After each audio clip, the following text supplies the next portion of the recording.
Welcome to SVRK 9 news channel. విజయవాడలో SC ST BC minority నేతలు రిజర్వేషన్ల పరిరక్షణపై గలమెత్తారు. ప్రైవేట్ రంగంలోనూ రిజర్వేషన్లు అమలు చేయాలని, మహిళా రిజర్వేషన్ చట్టాన్ని వెంటనే అమల్లోకి తేవాలని కేంద్ర ప్రభుత్వాన్ని డిమాండ్ చేశారు. విజయవాడ గాంధీనగర్ ప్రెస్ క్లబ్ లో నిర్వహించిన రౌండ్ టేబుల్ సమావేశంలో వివిధ సామాజిక, రాజకీయ, ప్రజాస్వామ్య సంస్థల ప్రతినిధులు పాల్గొన్నారు. ప్రభుత్వ ఉద్యోగాలు తగ్గుతున్న నేపథ్యంలో ప్రైవేట్ రంగంలో కూడా రిజర్వేషన్లు అమలు చేయాలని, ఇందుకు సంబంధించిన బిల్లును రాబోయే పార్లమెంట్ సమావేశంలో ప్రవేశపెట్టాలని నేతలు కోరారు. దేశవ్యాప్తంగా 29 రాష్ట్రాల ప్రతినిధులతో కలిసి ప్రధానమంత్రికి వినతి పత్రం అందజేస్తామని తెలిపారు. ఇండియన్ ప్రజా కాంగ్రెస్ మహిళా అధ్యక్షురాలు అంజనీ రెడ్డి మాట్లాడుతూ, ఆమోదం పొందిన 33% మహిళా రిజర్వేషన్ చట్టాన్ని ఇక ఆలస్యం చేయకుండా వెంటనే అమలు చేయాలని డిమాండ్ చేశారు. రిజర్వేషన్లో రాజ్యాంగం కల్పించిన హక్కులని, వాటిని బలహీనపరిచే ప్రయత్నాలు అడ్డుకుంటామని నాయకులు స్పష్టం చేశారు. అలాగే ఎస్సీ, ఎస్టీ, బీసీ, మైనార్టీలు, వికలాంగుల రిజర్వేషన్లకు మరింత బలమైన చట్టపరమైన రక్షణ కల్పించాలని కోరారు. మీడియా సోదరులకి మిత్రులకి ధన్యవాదాలు. మీడియా సోదరులకి మిత్రులకి ధన్యవాదాలు.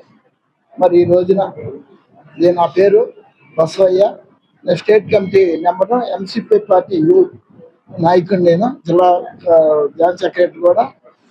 నేను ఇప్పుడు ఈ మహిళా మండలి బిల్లు కోసం తీసుకున్న నిర్ణయానికి నా పార్టీ తరఫున మనస్ఫూర్తిగా మద్దతు ఇస్తున్నాను.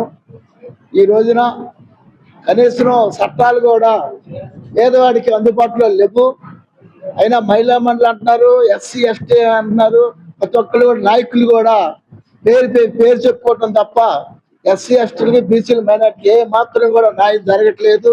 ఇలా పోలీసు లాకప్ చూడండి, ఆడకూతురు నడి రోడ్డు మీద నడుస్తున్నా కూడా ఇలా ఆడకూతురికి దిక్కు లేకుండా పోయింది. ఇలా ఏ పార్టీ అధికారంలో ఉంటే ఆ పార్టీకి మండుగాస్తున్నారు పోలీసులు. చట్టాలు కూడా అధికారం తెలియకుండా వైఎస్ఆర్ పార్టీ ఉన్నా కూడా పేద వర్గాలకి మేలే జరగట్లేదు. కాబట్టి ఈ మహిళా మండలి మరి అది చట్టాన్ని కూడా పార్లమెంట్ లో పెట్టి మేమందరం ఐక్యతగా ఉండి, ఐక్యత ఒక తల్లిపట్లుగా అన్నదమ్ములాగా ఉండి రేపు 20 జరిగే పార్లమెంట్ లో కూడా ఈ బిల్లుని తీసుకెళ్లి మోడీ ద్వారాగా మేము పట్టాలని మనస్ఫూర్తిగా మేము కోరుకుంటున్నాం.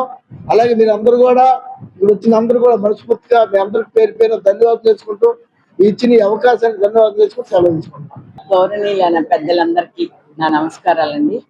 మరి ఇక్కడ ఈ వేదిక మహిళ 33% మరి రిజర్వేషన్ కోరుతున్నాం. భారతదేశంలో అసలు మరి ముఖ్యంగా అన్ని దేశాల్లో కంటే మన భారతదేశం చాలా గొప్పదని చెప్పుకుంటారు. కానీ మహిళలకి రాజకీయ పరంగానే చూస్తున్నారు తప్ప మిగతా ఏ పరంగా కూడా మహిళలకు న్యాయం జరగట్లేదండి. భారతదేశంలో మరి ముఖ్యంగా జరగట్లా. కాబట్టి మరి ఏం న్యాయం చేస్తున్నారు అనేది మరి ఆనాడు మరి అంబేద్కర్ గారు ఎంతో గొప్పగా మరి మనందరికీ అన్ని ఉపకులాలందరికీ, ఎస్సీ, బీసీ, మైనార్టీలు అందరికీ ఎంతో న్యాయం చేశాడు ఆయన. అట్లాంటిది వాళ్ళ మహిళల్ని అడగదొక్కేయాలని చూస్తున్నారు తప్ప రిజర్వేషన్ అనే ప్రసక్తి ఎవ్వరూ తీసుకురాట్లా.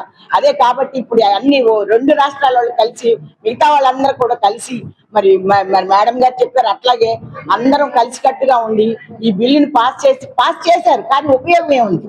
రేపొద్దున పార్లమెంట్ లో అందరం కలిసి పెట్టాలని మరి మనందరం కలిసికట్టుగా ఉంటేనే ఈ కార్యక్రమం ముందుకెళ్తుందని మీ అందరికీ నాకు ఈ అవకాశం ఇచ్చిన పెద్దలందరికీ నమస్కారం. నా పేరు మట్టా మేరీ ప్రేమలత, వైఎస్ఆర్సీపీ సీనియర్ నాయకురాలు.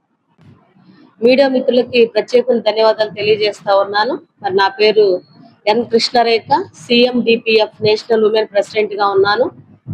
మరి ఈ రోజు భారతదేశంలో జరుగుతున్న పరిస్థితి చెప్పుకోలేని పరిస్థితులు జరుగుతా ఉన్నాయి. మహిళల మీద అత్యాచారాలు, 13 సంవత్సరాల బాలికల మీద అత్యాచారాలు జరుగుతా ఉన్నాయి. మరి ప్రభుత్వాలు ఈ రోజు ఒక స్పెషల్ గా వీటి మీద దృష్టి పెట్టాలని మేము తెలియజేస్తా ఉన్నాము. అదే విధంగా మహిళా రిజర్వేషన్ అనేది నేను 10 years నుంచే నేను ఈ ఉద్యమాల్లో ఉన్నాను. మహిళా రిజర్వేషన్ అనేది మా మహిళలుగా మా హక్కు అది. ఎందుకంటే ఆనాడు అంబేద్కర్ గారు న్యాయ వ్యవస్థలో ఉండి ఆయన ఒక మంత్రిగా ఉన్నప్పుడు కూడా మహిళా రిజర్వేషన్ గురించి మాట్లాడిన వ్యక్తి ఆయన. మరి అదే అంశం మీద కూడా ఆయన కొన్ని పదవులకు కూడా రాజీనామా చేయడం జరిగింది. ఈ రోజు మహిళ పాత్ర చాలా ప్రాముఖ్యంగా ఉంది.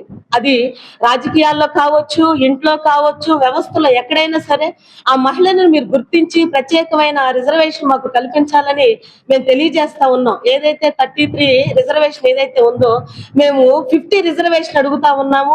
మరి రేపు 20 నుంచి జరుగుతున్న పార్లమెంటు సమావేశాల్లో మరి మహిళా రిజర్వేషన్ ఒక ప్రధాన అంశంగా మరి పార్లమెంట్ లో ఒక చర్చ జరగాలని, మా కోసం రిజర్వేషన్ మీరు కల్పించాలని తెలియజేస్తా ఉన్నాం.